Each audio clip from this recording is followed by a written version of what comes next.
تېرو 4 ساعتونو کې 115 طالبان ته مرګ ژوبله اوښتې ده. دفاع وزارت وایي د دفاعي او امنیتي ځواکونو سره متقابل بریدونو او نښتو کې 107 طالبان ووژل شول او 58 نور ټپیان شول. همداراز طالبانو یو اندازه وسلې او مهمات له منځه وړل شوي.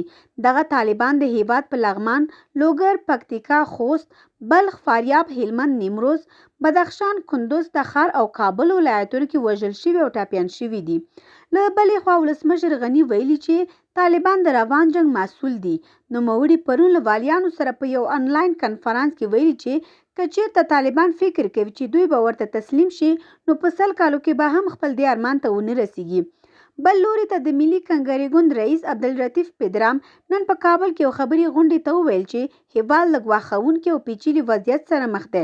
د نوموړي په وینا په هېواد کې په تېره بیا شمالي ولایتونو کې یو پر بلې پسې د ولسوالۍ پرېښودو تر شا د دولت له لورې د داعشیانو د ځای پر ځای کولو پروګرام دی. هغه باور لري چې په شمالي ولایتونو کې د داعشیانو ځای پر ځای کولو لپاره د ناورین جوړولو ته اړتیا وه چې اوس عملي کیږي.